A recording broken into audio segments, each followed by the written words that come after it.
Indian polity के इस video में आपका स्वागत है। आज हम आर्टिकल 4 के बारे में बात करेंगे। तो चलिए शुरू करते हैं। आर्टिकल 4। तो आर्टिकल 4 जो है वो क्या कहता है? ये कहता है, इट टेल अस कि how the constitution is updated when states are created और चेंज।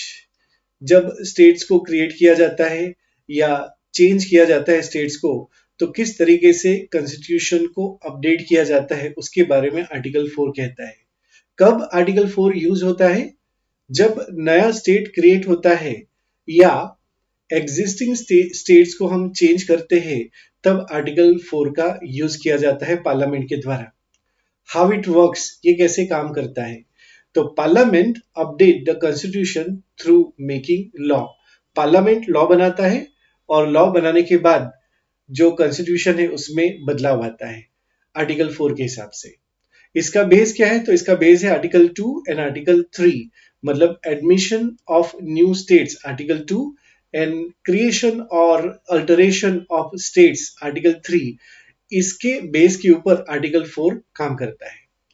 व्हाट गेट्स अपडेटेड, क्या अपडेट होता है? तो देखिए, first schedule and fourth schedule, ये दो शेड्यूल जो है वो अपडेट करना होता है जब भी आर्टिकल 4 का प्रयोग करते हैं पार्लियामेंट के द्वारा। तब अब बात करते हैं, व्हाट डज इट से, ये क्या कहता है? तो आर्टिकल 4 कहता है कि जब भी नया स्टेट क्रिएट होता है या एग्जिस्टिंग स्टेट्स को रीऑर्गेनाइज किया जाता है, तब पार्लियामेंट क्या कर सकता है?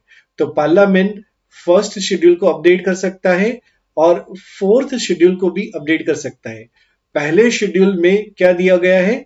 तो list of all the states and union territory दी गई है, और फोर्थ शेड्यूल में दिया गया है, it shows how many seats each state has in the Rajya Sabha. Rajya Sabha को कितनी सीट्स कौन से स्टेट को दी गई है, ये फोर्थ शेड्यूल में दिया गया है। तो जब भी कोई नया स्टेट बनता है या एग्जिस्टिंग स्टेट को रीऑर्गेनाइज किया जाता है, तो पहला शेड्यूल और चौथा शेड्यूल जो है वो अपडेट किया जाता है। ये आर्टिकल 4 में दिया गया है। अब इसको साधारण भाषा में समझते हैं कि इसका अर्थ ये है कि जब भी आर्टिकल 2 और आर्टिकल 3 के अंदर कुछ किया जाता है तो आर्टिकल 4 का प्रयोग किया जाता है। और आर्टिकल 4 कहता है कि पार्लियामेंट जो है ये बदलाव जो करेगा, जो भी आर्टिकल 2 और आर्टिकल 3 के हिसाब से बदलाव करेगा, उसके लिए कोई बड़ा कॉन्स्टिट्यूशनल अमेंडमेंट की जरूरत नहीं होगी। It does not require big constitutional amendment. और इसका अर्थ है only simple majority in parliament is needed, कि सामान्य बहुमत सिंपल मेजोरिटी से भी काम चल जाएगा पार्लियामेंट के अंदर। तो हम बोल सकते हैं कि आर्टिकल 4 इज वेरी इंपॉर्टेंट। क्यों इंपॉर्टेंट है? Because it is making easy and quick to update the constitution when states are change. जब स्टेट्स में कुछ चेंज लाना हो, क्रिएट करना हो, तो कॉन्स्टिट्यूशन में बदलाव करना, अपडेट करना इजी एंड क्विक हो जाता है आर्टिकल 4 की मदद से। ये बताता है कि central government has strong power in this matter, कि हमारी केंद्र सरकार में ज्यादा पावर होता है, और ये मदद करता है हमारे भारत को, हमारी इंडिया को, to stay flexible and adopt to people's need, के जो लोगों की जरूरत है उसको एडॉप्ट भी कर पाए और फ्लेक्सिबल भी रह पाए हमारा देश। इसमें ये मदद करता है।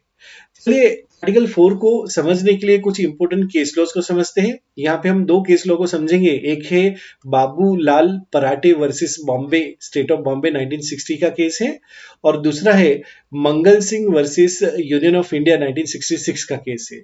और इन दोनों केस में सुप्रीम कोर्ट ने कहा है कि अगर आर्टिकल 4 के हिसाब से कुछ भी बदलाव किया जाएगा तो फिर no need for amendment in the parliament. So parliament has power और कॉन्स्टिट्यूशनल अमेंडमेंट आर्टिकल 368 के हिसाब से करने की जरूरत नहीं रहेगी।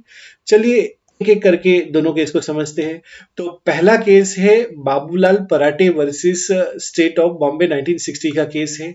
तो यहाँ पे मतलब हमारी जो सुप्रीम कोर्ट है उन्होंने कहा था कि parliament can reorganise state without amendment. Amendment करने की जरूरत नहीं होगी, पार्लियामेंट रीऑर्गेनाइज कर सकता है। Only simple law is enough, मतलब सिंपल लॉ की मदद से, जो सामान्य बहुमत होता है उसकी मदद से स्टेट का रीऑर्गेनाइजेशन कर सकती है हमारी पार्लियामेंट। ये Babulal Parate versus state of Bombay 1960 के केस में कहा गया था।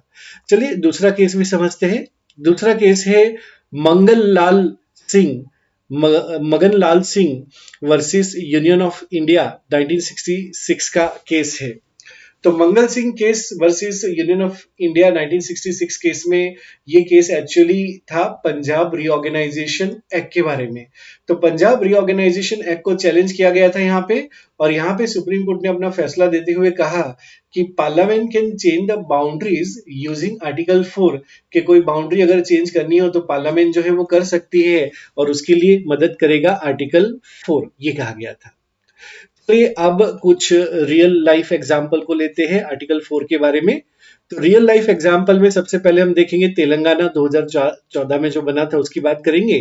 उसके बाद उत्तराखंड, झारखंड, छत्तीसगढ़ जो सन 2000 में बने थे उनकी बात करेंगे, और कुछ स्टेट्स के या जगह के नाम बदले गए थे आर्टिकल 4 का यूज करके, उसकी बात करेंगे। तो चलिए सबसे पहले बात करते हैं तेलंगाना की। बात करते हैं तो देखो 2014 में Telangana was created from Andhra Pradesh. Andhra Pradesh में से तेलंगाना को क्रिएट किया गया था, और उसके साथ साथ first and fourth schedule were change, they were change, ये दो शेड्यूल जो है वो चेंज हुए थे using simple law under article 4।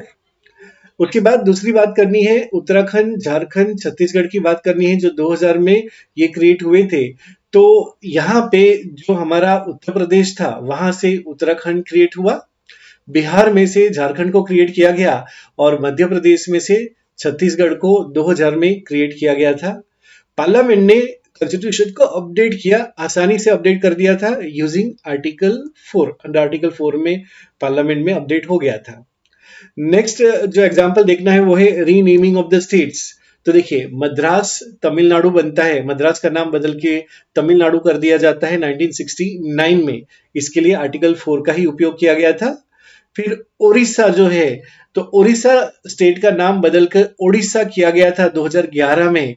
All this done using article 3 and article 4। Article 3 और आर्टिकल 4 का उपयोग करके ये किया गया था। उसी तरीके से बहुत सारे नेम चेंज हुए हैं। तो देखिए पहले बनारस जो था, बनारस एक शहर है, उसका नाम वाराणसी कर दिया गया था।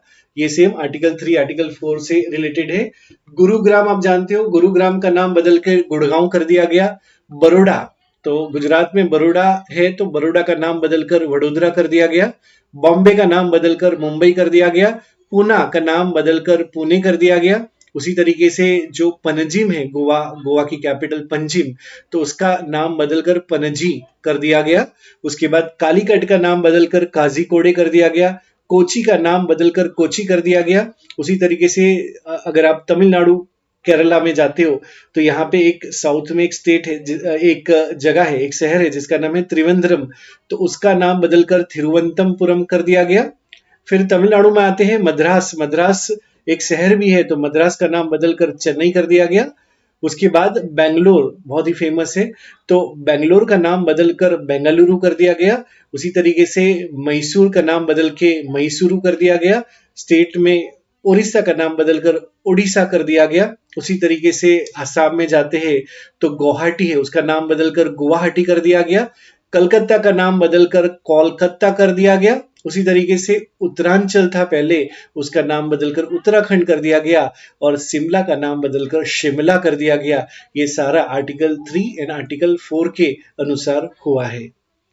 इसके बाद चलिए इसकी फाइनल समरी देख लेते हैं। तो फाइनली समरी में या इन शॉर्ट हम बोल सकते हैं आर्टिकल 4 पार्लियामेंट को मदद करता है to update constitution quickly after making changes to the states, के स्टेट में चेंज करने के बाद कॉन्स्टिट्यूशन को क्विकली अपडेट किया जाता है by making simple law. It avoid lengthy amendment process, के जो लेंदी अमेंडमेंट प्रोसेस है उसको अवॉइड किया जा सकता है। And it shows that India is a union with strong central power, ये आर्टिकल 4 हमें बताता है। It keep the constitution flexible and responsive to people's need, तो हमारे कॉन्स्टिट्यूशन को फ्लेक्सिबल रखने का काम भी ये आर्टिकल 4 करता है। तो यहाँ पे आर्टिकल 4 कंप्लीट होता है। चलिए कुछ क्वेश्चंस देख लेते हैं। पहला सवाल है article 4 of constitution of India deal with, आप अपना आंसर कमेंट बॉक्स में दे सकते हो।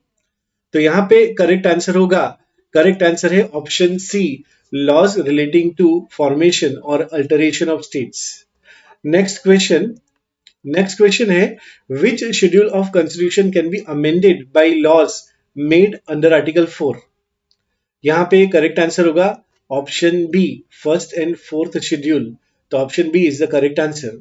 नेक्स्ट क्वेश्चन है laws made under article 4 R, यहाँ पे करेक्ट आंसर होगा, correct answer is option B, consider ordinary laws and not constitutional amendments.